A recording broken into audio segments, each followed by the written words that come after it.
Hi, Democrats. Today is Tuesday, August 31st, and it's time for the Chair's Daily Live. Happy Tuesday. Alrighty, so, every day I come and I try to talk to you about bills, electeds, and elections. And for the last 3 weeks, I've been whining about talking about COVID, how much I don't want to talk about COVID, how sick I am about talking about COVID, but COVID keeps hanging around. Hey, Wayne, COVID keeps hanging around, insisting that I talk about COVID. So I'm going to try and talk about it from different angles. If I must talk about it, I want to talk about it in different angles. So know that today is a COVID day, but I'm not going to start out there. So a lot of you have been hearing about redistricting and redrawing the lines and all that kind of stuff. And not everybody understands. And those of us who talk like that need to be cognizant of the need to bring everybody along with us. And so there's this big old long process. I'm not going to bore you with all the details, but it starts with the census.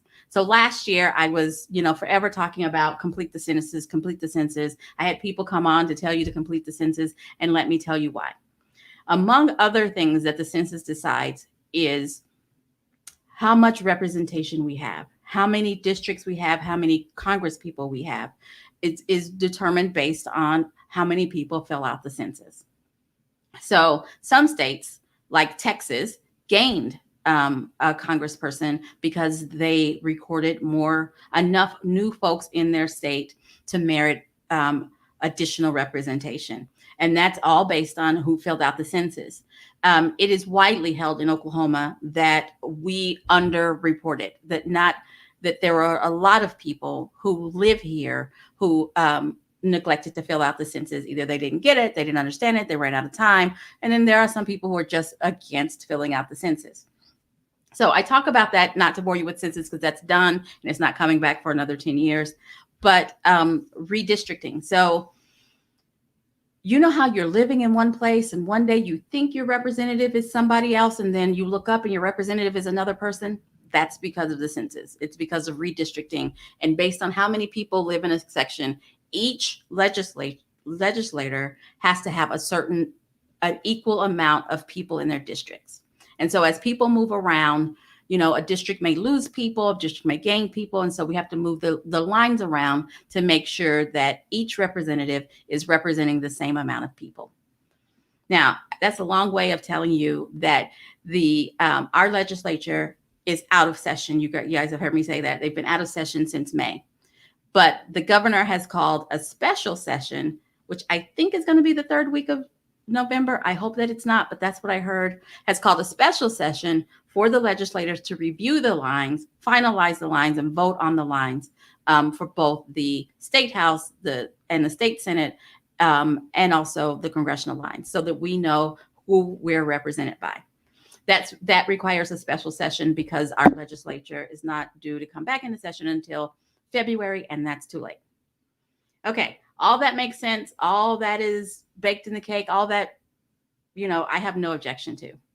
What I have an objection to is that State Representative Sean Roberts from HD 36 and Senator Warren Hamilton from Senate District 7 have written a letter to the governor asking for another special session, wherein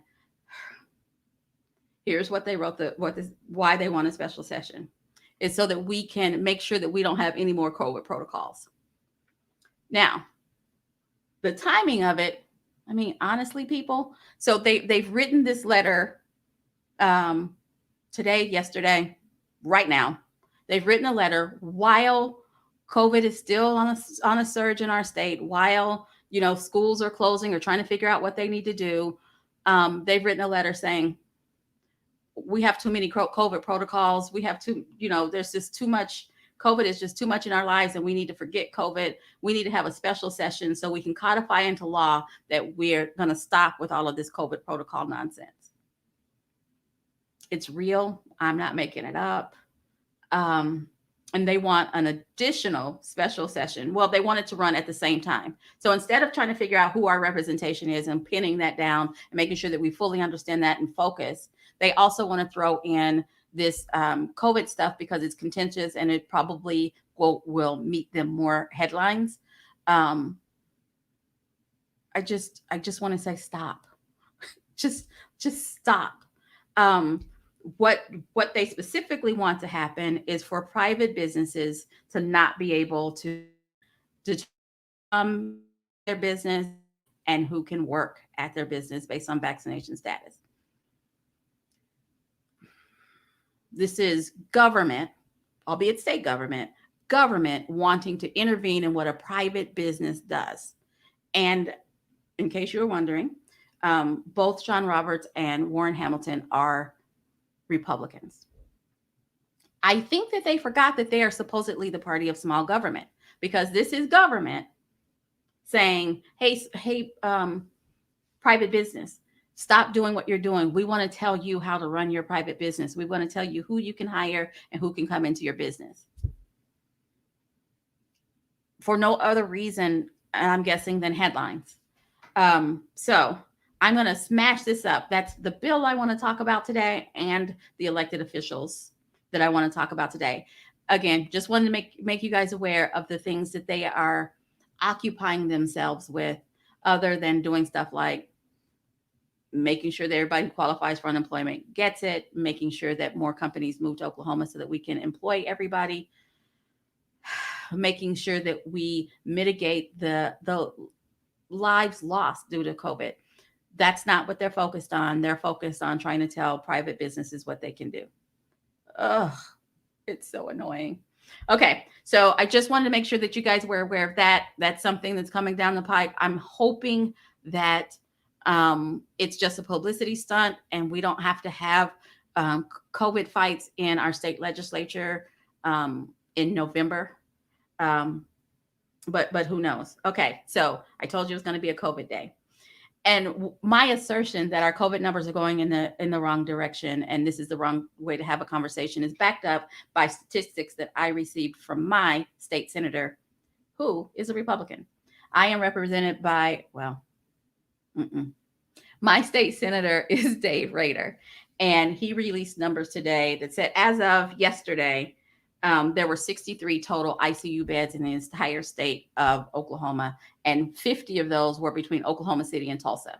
So for the rest of the state, there are 13 total ICU beds. And ICU beds aren't just for COVID, right? So if you have a heart attack or you, I don't know, I'm blessed to have not had to go to the ICU, but there are all kinds of reasons that people need to be in the ICU. There are 13 beds outside of Oklahoma City and Tulsa for the entire state. That seems dire to me. For the last 3 days, the average number of children we've had in the ICU was 47. Sounds like a lot to me. Sounds like way too many to me. 47 on average over 3 days. On average, how many kids were in ICU beds due to COVID? That's specifically COVID related is 47. How many kids do we have to sacrifice before we do what we need to do to mitigate the loss? I'm going to keep saying that. I know it sounds ultra dramatic, but it's how I feel. We're sacrificing children, and that's shameful. Alrighty, elections.